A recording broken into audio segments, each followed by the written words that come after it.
நீங்கள் இன்டென்ஷனோட என்னுடைய எக்ஸிஸ்டிங் வருமானம், என்னுடைய சம்பளம் பத்தலை, நான் அதனால் வீட்டில் இருக்கிற அம்மாவையோ அப்பாவையோ யாரோ ஒருத்தவங்கள வீட்டில் வெளியில் இருக்க சும்மா இருக்க கடையை திறந்து உட்கார சொன்னேன். அதுக்கு ஒரு சின்னதாக இன்வெஸ்ட் பண்ணேன். அங்கேருந்து வர்ற வருமானத்தை நீங்கள் அந்த கடையை அழகுபடுத்த வேண்டாம், பெருசாக நீங்கள் விளம்பரப்படுத்த வேணாம், செலவு பண்ண வேணாம். அந்த வர்ற வருமானத்தை எடுத்து நீங்கள் கடனை மட்டும் அடைக்கிறீங்க. என்ன ஆகும்னா, இந்த டிசிப்ளினாக நீங்கள் ஒரு பேட்டர்னை மட்டும் க்ரியேட் பண்ணீங்க அப்படின்னா, திஸ் ஃப்ளோ ஒரு 1 இயர்ன்றது ஒரு 2 இயர்ஸ் 3 இயர்ஸில் உங்களை ஏன்னா அடிஷ்னல் இன்கம் கொடுக்கக்கூடிய அந்த தொழிலையும் நல்லா கவனிக்க வைக்கும். உங்களுடைய கடன் அடைஞ்சிக்கிட்டே வரும்.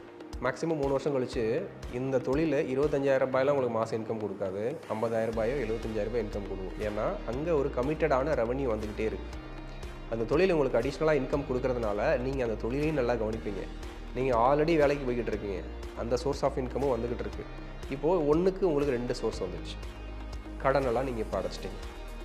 அடுத்து நீங்கள் என்ன பண்ணுவீங்க அப்படின்னாக்கா, இங்கே வரக்கூடிய அடிஷ்னல் சோர்ஸ் ஆஃப் இன்கம், உங்களுடைய சேலரிலேருந்து வரக்கூடிய இன்கம், இதுதான் உங்களுக்கு சேவிங்ஸ். இப்போ இந்த பணத்தை வச்சு நீங்கள் இன்னொரு தொழில், இதே தொழிலை உங்களால் பெருசாக பண்ண முடியுமா, இல்லை இன்னொரு பிளேஸில் பண்ண முடியுமா அப்படிங்கிறத மல்டிபிள் பண்ண முடியுமா அப்படின்னு நீங்கள் திங்க் பண்ணுவீங்க.